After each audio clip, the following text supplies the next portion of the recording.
E aí, meus queridos alunos, tranquilo? Vamos começar de novo? Bora lá para a segunda parte de vírus, para a gente fechar essa aula, beleza? Como eu havia comentado com vocês anteriormente, hoje nós vamos começar com rubéola. Bom, rubéola, ela é uma doença que hoje em dia no Brasil nós não temos tantos problemas com ela assim, porque existe uma vacina. Tá? Mas nós vamos falar dela assim mesmo, porque ela pode ter algumas complicaçõezinhas aí. Bom, é um vírus de RNA envelopado, de muito fácil transmissão, né? Saliva e contato direto com as pessoas, você já está passando para frente ela. Tá? Em relação aos sintomas, ela vai ter febre baixa e aumento de linfonodos, que são coisas bem características de virose, e manchas vermelhas pelo corpo. O grande problema dessa doença é com gestantes. Por quê? Porque o vírus ele pode atravessar a barreira placentária e pode atacar o feto, gerando má formação, surdez, catarata, entre outras coisas, como a gente pode ver nesse desenho aqui embaixo, ó, desse menino aqui, você pode ver que os olhinhos dele estão comprometidos. Tá? Existe a vacinação, como eu falei com vocês, que é a tríplice, que é cachumba, sarampo e rubéola, a tríplice viral, mas também evitar contato com os doentes, né, caso você não seja vacinado, porque ela transmite muito facilmente. E aí, só fazer uma pequena observação. Gestante, importante fazer o acompanhamento médico desde o primeiro mês de gravidez, ou então pelo menos desde quando descobre a gravidez, porque se ela apresentar alguma doença dessas, o médico pode fazer alguma coisa, pode orientar e ver o que pode ser feito para não afetar a criança, beleza? Bom, vamos entrar aí na família agora Picornaviridae, tem gripe, poliomielite e hepatite. E na casa da gripe nós já vamos falar de resfriados e vamos falar também da doença aí do momento, que é o motivo da gente estar aqui gravando essa aula, que é o corona. O Covid-19, né, a doença Covid-19. Bom, o vírus da gripe, ele é chamado de influenza vírus, ou só influenza. Existem 3 tipos, o A, o B e o C. Todos eles atacam humanos, tá? Mas o A pode atacar diferentes animais também. O influenza, ele tem algumas características importantes. Bom, primeiro, essas grandes pandemias que nós temos de gripe, geralmente são de gripes de influenza tipo A. Tá? O tipo B e o tipo C, eles são de menores frequências. Né? O tipo B, por exemplo, infecta só seres humanos de menor frequência, e o tipo C, essas doenças respiratórias mais leves. Tá?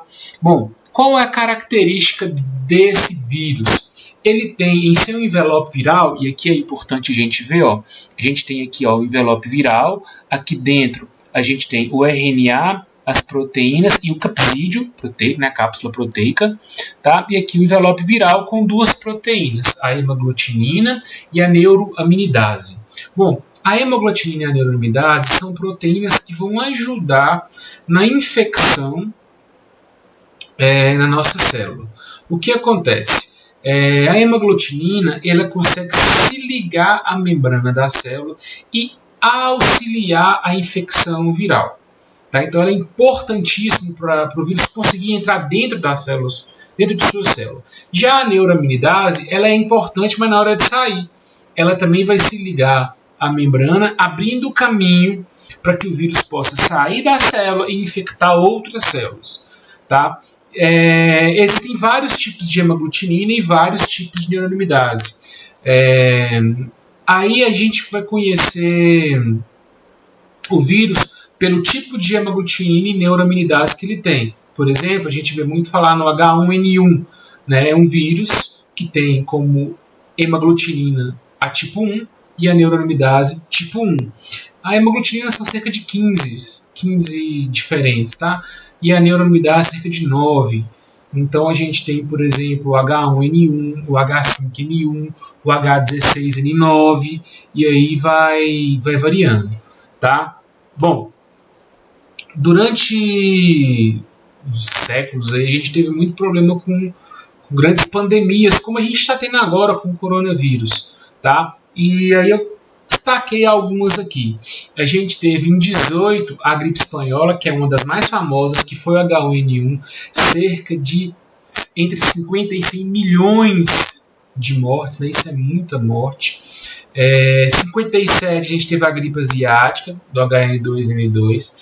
Em 68 a gente teve gripe de Hong Kong, H3N2. Essas duas com cerca de 1 a 4 milhões de mortes. Em 2003 a gente teve a gripe aviária, H5N1. E em 2009 a gente teve a gripe suína, H1N1. Depois disso, já nessa década, nós tivemos de novo problema, por exemplo, com a gripe suína. E agora nós estamos tendo problemas com o coronavírus, tá? Mas vocês podem reparar que essas pandemias elas são cíclicas, né? Mas que de 1918 para cá, vocês podem observar que está tendo uma diminuição de mortos. Isto muito pelo conhecimento que a gente veio adquirindo ao longo dos tempos e o desenvolvimento da ciência e da indústria farmacêutica, tanto para criar medicamentos, não para combater o vírus, mas, por exemplo, para combater os sintomas, mas também principalmente a criação de vacinas, tá? Mas volta e meia aparece um vírus novo aí onde que a gente não conhece, não sabe exatamente o comportamento dele, não tem vacinas nem medicamentos e ele causa problemas, que é o que a gente está tendo agora, tá? Existe, falando especificamente desses últimos grandes problemas que a gente teve, existe já uma vacina contra H1N1 que é feito com vírus fracionado, pode ser feito também com vírus inativo, né? E tem um medicamento também que é chamado Tamiflu, tudo bem? Essas vacinas, elas, no caso do H1N1, você vai ter a vacina, e essa vacina ela é específica, ela serve para esse vírus. Lembrando disso, vacinas são específicas, tá, meus queridos? Geralmente, a gente tem aí, durante os anos, sempre campanhas de vacina, e cada vacinação dessa geralmente é para um tipo de vírus diferente, um tipo de influenza diferente, tá?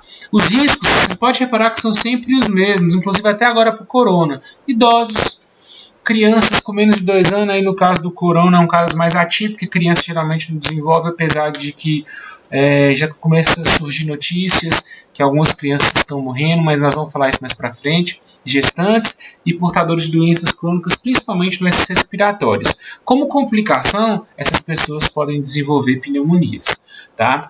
Bom, o resfriado, ele em termos de sintomas, né, ele é um pouco mais brando.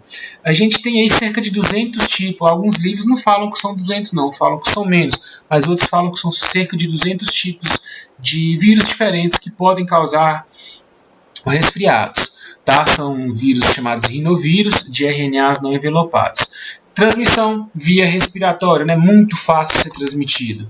A característica dele parece muito a característica do vírus da gripe, né? Afeta geralmente as vias aéreas superiores.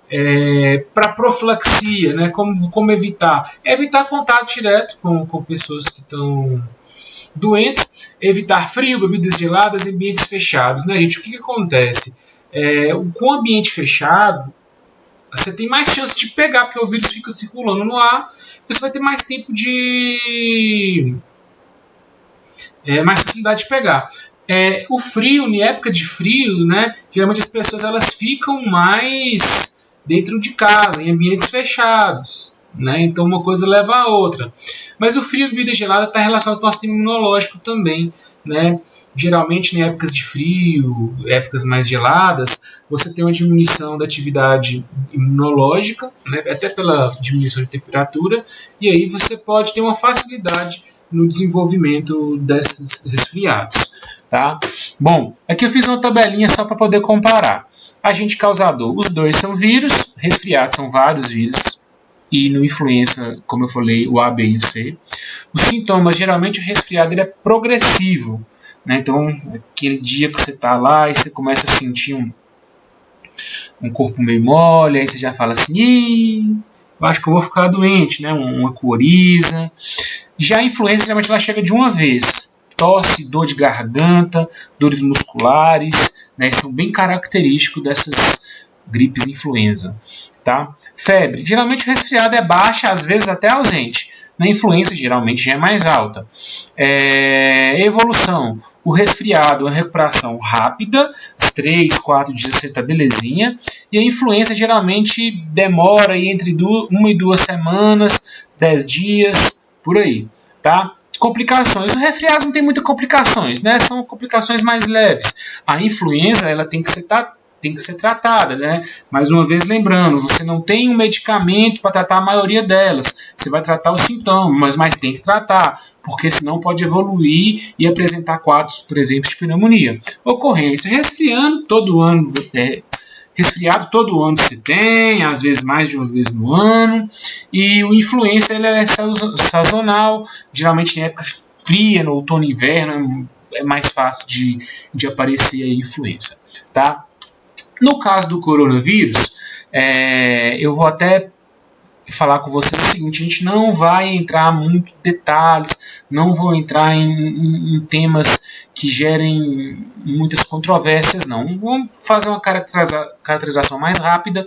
Em outra oportunidade, a gente pode estar aí desenvolvendo esse tema especificamente. Então, fiz uma brincadeirinha aí com a cerveja Corona, né? Mas duas coisas que eu estou vendo as pessoas falarem muito errado. A doença chama Covid-19, tá? O vírus é o SARS-CoV-2, tá? Que é a síndrome, a síndrome aguda respiratória, tá? Síndrome aguda respiratória. COVID, de coronavírus, 2, porque não é a primeira que aparece, né? Então, aqui no gráfico, vocês podem observar aqui, ó, que antes da década de 60 a gente já tem casos de coronavírus, tá? Em 2003, nós tivemos o SARS-CoV, que seria o 1. Depois, a gente teve outros. Em 2012 teve outro que deu algumas complicações também, que é chamada de MERS. E agora, em 2019, no final do ano, apareceu o SARS-CoV-2. Vamos dar uma olhada nessas três principais, então. Tá? O MERS, né, o MERS-CoV, é a Síndrome Respiratória do Oriente Médio. Ela foi identificada em 2012 na Arábia Saudita. Cerca de 800 mortos, né, um pouco mais de 800 pessoas morreram, e acredita que ela veio de dromedários. Já o SARS-CoV, que foi lá no ano de 2002 para 2003, também veio da China, e a gente teve cerca de 650 mortes na China e em Hong Kong. Acredita-se que venha de morcegos, tudo bem? Já o novo corona, né, ele foi identificado também na China, lá em Wuhan, tá? E aí o número de mortes, né, ainda está sendo contabilizado, porque ele saiu de lá, que era uma epidemia, e virou uma pandemia, atingindo o Brasil todo. Hoje, que é dia 31/3, nós já passamos de 200 mortos no Brasil. Alguns países estão em situação bem crítica, como a Itália, como a Espanha. Então, hoje na Espanha a gente teve mais de 800 mortos, e os Estados Unidos também estão passando por problemas, né, com um número alto de mortos. Bom, vamos contextualizar aqui essa questão desse vírus, tá? Primeiro que ele é um vírus muito contagioso. Esse é o grande problema dele, né? Ele facilmente passa pelas pessoas. E aqui, a gente tem aqui, ó, Covid-19, tem destaque aqui. Uma pessoa doente passa basicamente para 3 pessoas, tá? Existem outros que são até mais contagiosos que ele. Mas uma passar para 3 também é um número considerável. A cachumba, por exemplo, que a gente tem às vezes ali muito comum na infância, né? Ela passa para lá, ó, praticamente 6, né? Praticamente para 6 pessoas. O SARS, que também é um coronavírus, passa para praticamente 4 pessoas, tá? Então ela é muito contagiosa, por isso que ela espalhou pelo mundo. Em termos de sintomas, eu coloquei até aí algumas orientações aqui, contando a historinha, né, do desenvolvimento. Depois eu vou passar para vocês os slides, vocês vão poder ver. Mas ele possivelmente veio para o ser humano através de alguns animais. O corona está presente em animais. Acredita-se que veio do morcego, mas existem teorias que falam sobre cobras e outros animais. Tá? A China, o povo chinês, eles têm um costume de se alimentar muito por esses animais silvestres, e eles às vezes não têm um cozimento adequado, a própria higienização, e acaba que esses vírus vão entrando em contato com o ser humano e se adaptando, sofrendo mutações. Quando começou a Covid-19, nós sabíamos já que era uma gripe, basicamente uma gripe, e sabíamos também que para a maior parte das pessoas ela não traria problema. O grande problema aí é para as pessoas mais velhas ou pessoas que já têm algum problema de saúde, né? Mas acontece que ela veio espalhando muito rapidamente e esse era o que os pesquisadores alertavam. Apesar dela gerar uma gripe, a gente ainda não conhece muito bem o vírus, não sabe como ele vai se comportar. Né? Não temos medicamentos, não temos vacina, por isso foi decidido pela OMS que todos os países, né, são orientações, que todos os países eles entrassem em quarentena, fizesse o que a gente chama de... a gente tem o isolamento vertical e o isolamento horizontal. Né? Então ela pediu para que fizesse o isolamento horizontal, que é aqueles onde todas as pessoas vão ficar em casa. E geralmente também ela pede para ficar em casa e não fazer aglomerações. Tá? Então começou a suspender eventos esportivos, depois veio as aulas, depois veio o comércio, e aí você sabe o que está acontecendo agora. Tá? É importante salientar que ainda não existe medicamento para ela. Existem testes que estão sendo feitos, a cloroquina, vocês sabem disso, é a que está sendo mais testada, inclusive até em pessoas que já estão internadas, mas nós não conhecemos os efeitos colaterais, então ela ainda não é recomendada. Tem outros medicamentos que estão sendo testados, por exemplo, o medicamento que estava sendo utilizado para combater a ebola, ele também está sendo testado aí. Bom, aqui a gente pode ver, acompanha a seta, o coronavírus 2019, nCoV, que a gente estava chamando ele assim antes, né, se aloja nas células mais profundas do sistema respiratório, onde começa a se replicar sem qualquer manifestação imediata da doença. Ele também pode afetar o sistema renal. A doença fica incubada por um período de 2 a 14 dias e tem um início abrupto, com febre alta, tosse, mal-estar e fadiga.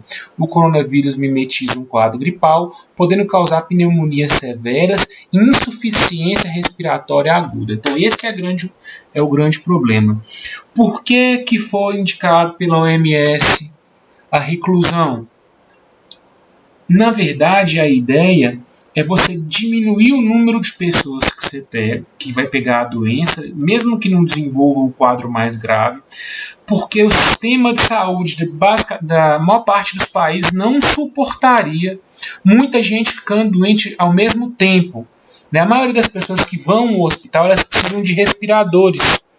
Né? A sensação, meus queridos, é como se a pessoa estivesse se afogando. Né? Ela puxa o ar, mas não consegue respirar.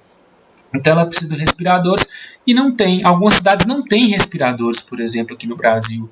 Outras têm em quantidade muito baixa. E a gente não pode esquecer que as pessoas não vão ficar doentes só por causa disso. Né? Tem pessoas sofrendo infarto, tem pessoas sofrendo acidentes, e isso também vai gerar a ocupação dos leitos.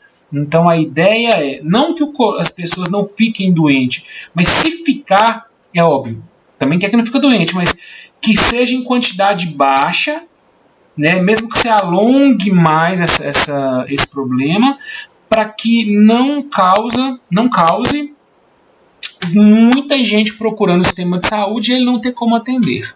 Tudo bem? Bom, a transmissão, já falei, pode ser por animal ou de pessoa para pessoa. E nos sintomas menos graves, né, você tem febre e dificuldade para respirar. Mas nos mais graves, você tem síndrome respiratória aguda grave insuficiência renal. A recomendação de prevenção é lavar as mãos, principalmente com água e sabão. Pode-se usar também o álcool 70, né? Ele fica mais tempo na superfície e aí vai matar o vírus. E cozinhar bem alimentos de forma geral. Tá? E nesse caso específico do Covid-19, ficar em casa e evitar contato com muita gente.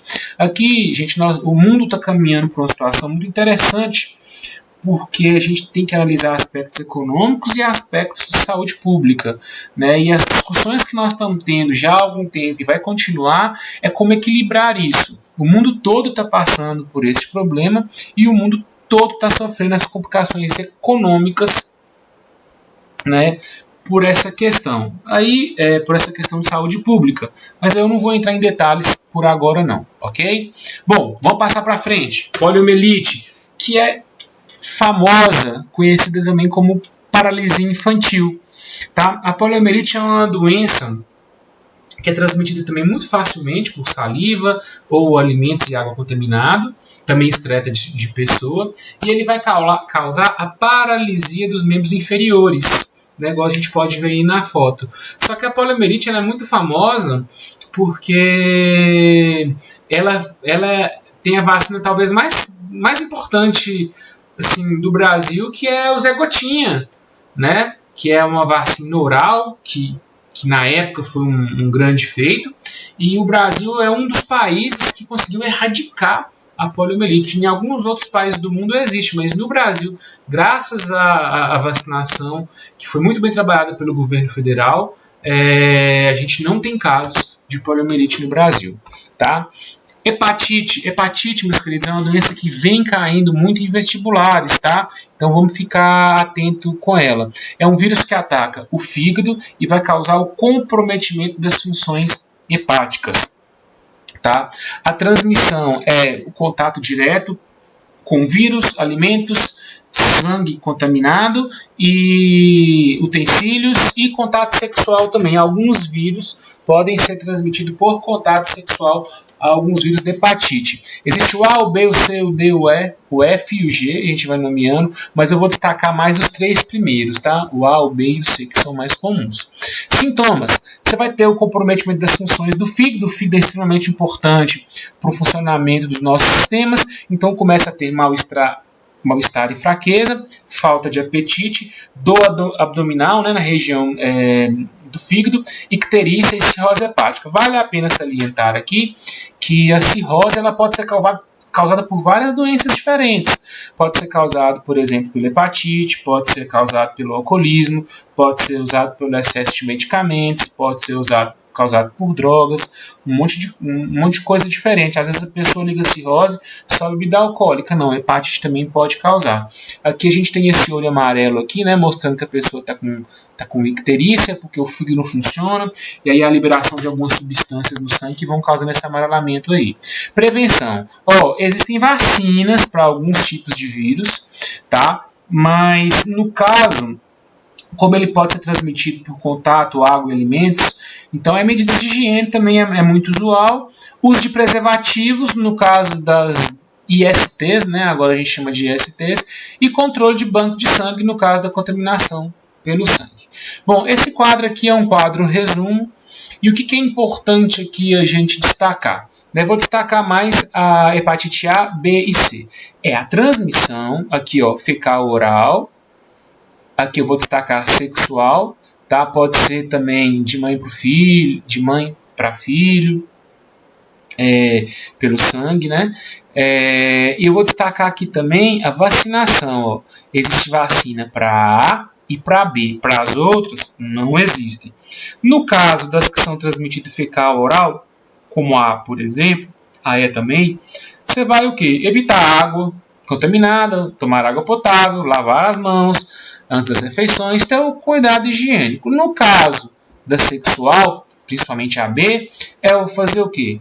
Usar camisinha e, como pode ser por contato de sangue, evitar seringas descartáveis, fazer controle de banco de sangue e assim por diante, tá? Aqui a gente tem 3 fígados, né? Esse primeiro aqui, um fígado de aspecto normal, tá? O segundo, um fígado com cirrose, então você pode ver o comprometimento da aparência do fígado. Isso aqui, então não vou falar nem da função, né? Ele já começa a falhar, não funcionar direito. E nesse terceiro caso, um câncer causado pelo vírus, tá? Então tem que ser feito o controle aí, o tratamento, ok? Bom, aí nós temos 2 que são mais comuns, né? Que é a cachumba e o sarampo, da família Paramyxoridae. Tudo bem? Bom, gente, essa questão de família não é necessário que vocês decorarem não, tudo bem? Bom, a cachumba é bem comum, cachumba e catapora, né? Geralmente na infância um pega e todo mundo sai pegando também. A transmissão é via respiratória e uso comum de utensílios. E a característica dela é a inflamação das glândulas salivares, é a principal característica. Ela pode até atacar outros órgãos, como testículos e ovários, pâncreas e cérebro, mas ela é mais comum nas glândulas salivares, causando inchaço, inflamação dessa região. O pessoal antigo fala, se você pegar cachumba e não tomar cuidado, não ficar quieto, não tratar, ela pode descer para o testículo e gerar esterilidade, né? E vai ter o crescimento da área testicular. Isso é verdade mesmo, pode acontecer. Ok? Bom, aqui a gente vê um menino, né, que está com a doença. Pode acontecer só de um lado aqui, inflamação só de um lado. Vejam que está bem inchadinho aqui, tá? Mas pode também acontecer dos dois, ok? Existe a vacinação na tríplice viral, mas caso a pessoa não seja vacinada, ela tem que evitar contato com o doente ou com objetos contaminados. Você pega uma vez, você não vai pegar de novo. Você pegando uma vez, seu sistema imunológico consegue produzir anticorpos e te proteger aí por resto da sua vida. Tudo bem? Bom, o sarampo também é transmitido por via respiratória e saliva, né? Então é facilmente transmitido, e ele tem essa característica aqui, ó, dessas manchas vermelhas na pele toda da pessoa. Tá vendo esses meninos aqui? Além disso, vai ter febre, tosse e coriza, e é uma doença também que existe a vacinação. Se não for vacinado, evitar contato direto com doentes, a pessoa cuidando direitinho não vai ter grandes complicações também não. Bom, chegamos aqui na penúltima doença, que é a raiva ou hidrofobia, que é muito comum em animais, como o cachorro, por exemplo, mas pode aparecer em humanos também. O vírus é um rabdovírus, pode estar presente no cachorro e no gato, apesar de no cachorro ser bem mais comum, em outros animais como furão, raposas, coiote, guaxinins, gambá e os morcegos, ou morcego aí outra vez. Tá? Se você for mordido por um animal que esteja com o vírus, ele pode passar para você. Tá bom? Quais são os sintomas nos animais? Tá? Primeiro, o vírus ele ataca o sistema nervoso. Ele vai causar uma inflamação generalizada nos nervos. Então, o animal vai ter dificuldade para engolir. Se ele não consegue engolir direito, ele vai começar a ter uma salivação muito abundante, que é uma das características do animal que tem raiva. Né? Fala assim, o animal começa a babar, ter uma quantidade muito grande de saliva na boca, fica babando. É por causa disso, ele não está conseguindo engolir ali, aumenta também a salivação e ele tem essa característica. Vai ter uma mudança do comportamento, primeiro porque ele está sentindo dor. Depois, porque com o tempo, com o avançar da doença, ele começa até não ter o mesmo comportamento, não reconhecer o dono, ficar mais agressivo, tá? Não vai conseguir se alimentar, nem beber água, e depois paralisação das patas traseiras. Uma coisa muito comum é falar que o animal, ou a pessoa no caso também, ela tem medo de água, por isso que é chamada de hidrofobia. Mas isso é por causa da inflamação do sistema nervoso. O contato com a água também pode gerar dor. Tá? E aí é uma característica aí da raiva, por isso fala também hidrofobia ou medo de água. No caso dos seres humanos, que também pode ter o vírus, os sintomas são muito parecidos. Olha lá, tem confusão, desorientação, agressividade, alucinação. Também vai ter dificuldade de deglutir, paralisia motora, espasmo e salivação excessiva. O que acontece? É o seguinte, existe a vacina, que a pessoa pode tomar, mas se você for mordida e não for vacinada, geralmente a gente não é vacinado, existe um soro. Tá? Só que é importante que você tome esse soro antes da manifestação dos sintomas. A incubação dele é de 20 a 60 dias.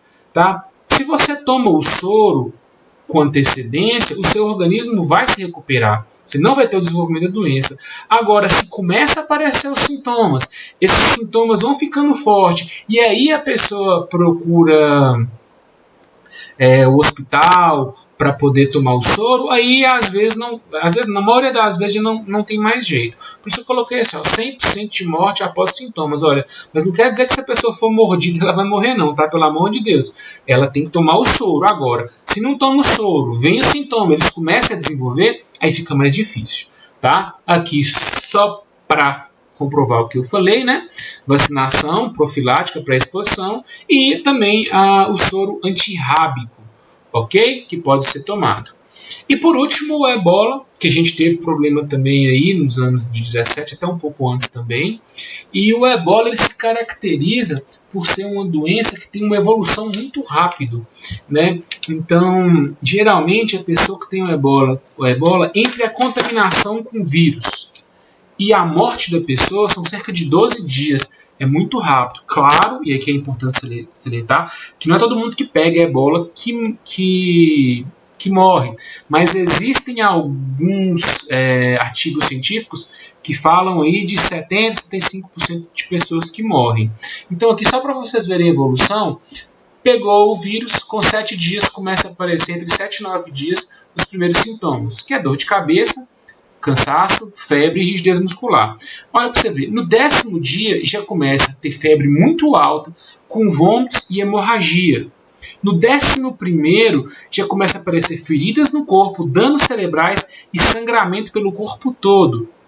E com mais um dia, a pessoa já começa a ter hemorragia interna, convulsão e pode levar à morte. Quer dizer, num período aí de 5 dias, a pessoa começa a ter os sintomas e já...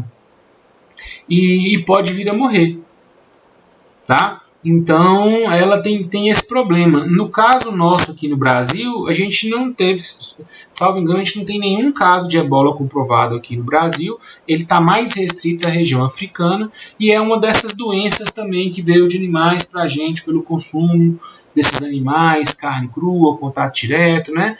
Que era um problema mais aqui na região africana, tá? Aqui só para esclarecer, ó, ebola é o nome de um rio lá no Congo e você tem 5 tipos de vírus diferentes. Eles vão ter o nome dos países que eles foram descobertos. Pode estar presente em morcego, gorilas, chimpanzés, mussaranhos e antílopes, tá? Isso aqui é importante, ó, a transmissão por meio de contato com sangue, secreções, fluidos corporais de humanos ou animais contaminados. Eu já vi questão de vestibular falando que o ebola é transmitido pelo ar. Não é, está errado. Ele é transmitido por sangue, secreções e fluidos corporais, tá bom? E aqui mais uma vez os sintomas que eu já tinha falado anteriormente. E aqui para fechar, o tratamento é primeiro hidratação e o tratamento dos sintomas, né? Tratamento sintomático.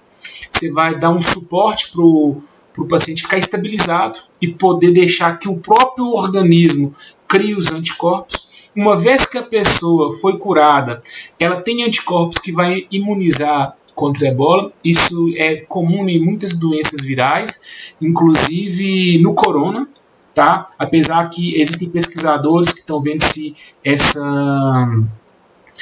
essa imunidade ela é temporária ou é para o resto da vida, isso ainda está sendo pesquisado.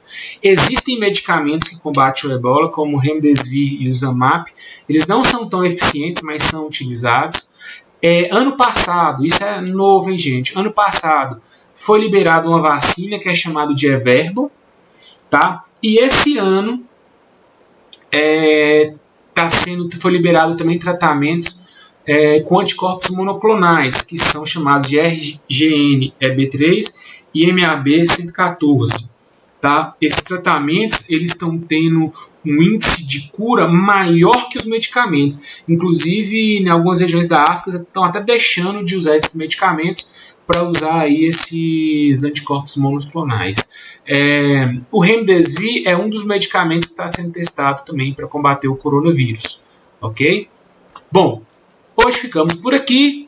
Façam as atividades, estudem e até a próxima, meus queridos. Fiquem com Deus.